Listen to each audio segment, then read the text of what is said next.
आज वकील दिन. संविधानाचा आत्मा जपणाऱ्या, न्यायाचा दीप पेटवणाऱ्या आणि सामान्य माणसाचा आवाज बनणाऱ्या वकिलांना सलाम करण्याचा दिवस. भारतातील कायदा व्यवस्थेचा हा कणा, समाजातील अन्यायाविरुद्ध उभे राहणारे हे खरे योद्धे आज आपण अभिमानाने स्मरण करतो. भारताचे पहिले राष्ट्रपती, कायद्याचे ज्ञाता डॉक्टर राजेंद्र प्रसाद. त्यांच्या जयंतीच्या दिवशी दरवर्षी आपण साजरा करतो ॲडव्होकेट डे. जाणून घेऊयात या व्हिडिओच्या माध्यमातून.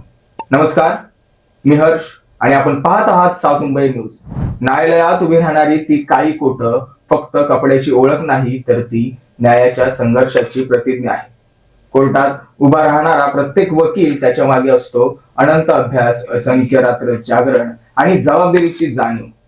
प्रत्येक केस म्हणजे एक युद्ध, प्रत्येक युक्तिवाद म्हणजे सत्यासाठीची तलवार आणि प्रत्येक निर्णय म्हणजे समाजातील न्याय व्यवस्था मजबूत करण्याचं पाऊल. वकील असतो तेव्हा तो फक्त कायद्याचा जाणकार नसतो, तो असतो समाजाचा मार्गदर्शक, लोकांच्या हक्काचा रक्षक आणि सत्याचा शोधक. एक न्यायालय, एक खटला, आरोपी, फिर्यादी, पुरावे, साक्षीदार, पण या संपूर्ण व्यवस्थेचा केंद्रबिंदू म्हणजे ॲडव्होकेट. कोणती गोष्ट चुकीची असेल, अन्याय होत असेल, कुणाचं आयुष्य अंधारात ढकललं जात असेल, तर कोर्टापर्यंत पोहोचवण्याची ताकद वकिलात असते. न्याय म्हणजे फक्त गुन्हेगारीला शिक्षा नव्हे, तर निरपराधाच्या डोळ्यातील अश्रू पुसणंही आहे. न्याय म्हणजे आशा, न्याय म्हणजे दिलासा, न्याय म्हणजे विश्वास. भारतातील न्याय व्यवस्थेची बांधणी ज्या मूल्यांवर झाली आहे, स्वातंत्र्य, समानता आणि न्याय, त्या मूल्यांचा भार वकील आपल्या खांद्यावर पेलतो. केस जिंकणे किंवा हरणे हे लक्ष्य नसते, तर सत्य सिद्ध करण्याची प्रामाणिकता, मन वळवण्याची कला, संविधानाच्या प्रत्येक कलमाचा आदर करणे ही त्यांची खरी ओळख.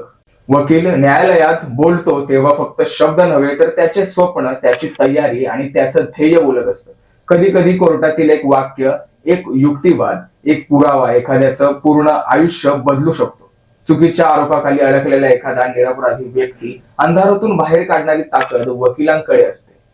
कोर्टात उभा असलेला वकील जणू रणांगणात लढणाऱ्या सैनिकांसारखा. फरक एवढाच, त्याच्या हातात तलवार नसते, पण संविधान असतं. आजच्या आधुनिक युगात वकिलाचं काम आणखी कठीण झालंय. डिजिटल पुरावे, तंत्रज्ञान, सायबर क्राईम, आर्थिक गुन्हे, सगळं बदलतंय. कायदे रोज अपडेट होतात, नवीन निर्णय येतात, न्यायव्यवस्थेत वेगाची गरज वाढते, पण न्यायाच्या शोधात त्यांची जिद्द बदलत नाही.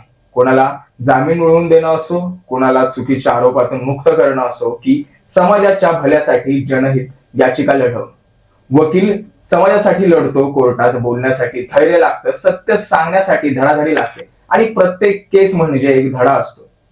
प्रत्येक वकील ही शपथ घेतो की न्याय मिळालाच पाहिजे. कितीही विरोध असला, कितीही दबाव असला, वकील मागे हटत नाही.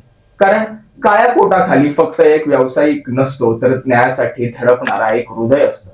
ॲडव्होकेट डे हा केवळ साजरा करण्याचा दिवस नाही, तर ही आहे श्रद्धांजली त्या हजारो वकिलांना ज्यांनी आयुष्यभर न्यायासाठी संघर्ष केला. ज्या वकिलांनी न्यायालयात प्राण पणाला लावून समाज बदलायची हिंमत दाखवली, त्यांनी गरिबांसाठी मोफत लढलं, ज्यांनी सत्याच्या बाजू कधीही सोडला नाही. आज आपण म्हणून या काळा कोट फक्त कपडा नाही, तो न्यायाच्या प्रकाशाचा प्रतीक आहे. हातातली फाईल फक्त कागद नाही, ती कुणाचं आयुष्य आहे. कोर्टाची ही टकटकणारी हतोडी फक्त आवाज नाही, तो आहे लोकशाहीचा हृदयस्पंदन. आणि वकील तो फक्त एक व्यक्ती नाही, तो आहे तो संविधानाचा संरक्षक. या पवित्र व्यवसायात प्रत्येक दिवस नवा असतो, प्रत्येक केस नवं आव्हान असतं, पण एकच ध्येय, न्याय मिळाला पाहिजे. सत्यासाठी लढणं, भीतीसमोर न झुकणं आणि न्यायाच्या मार्गावर धैर्यानं चालणं, हेच तर वकिलाचं ध्येय. या सर्व धैर्यवान वकिलांना मनापासून प्रणाम. Happy advocate day. न्यायासाठी लढा, समाजासाठी उभे राहा आणि सत्याचा आवाज रोज होत राहा. जय हिंद, जय संविधान. तुम्ही पाहत आहात साऊथ मुंबई न्यूज, चेहरा मुंबईचा. व्हिडिओ आवडल्यास लाईक, शेअर आणि सबस्क्राईब करा. पुढील भागात पुन्हा भेटू. धन्यवाद.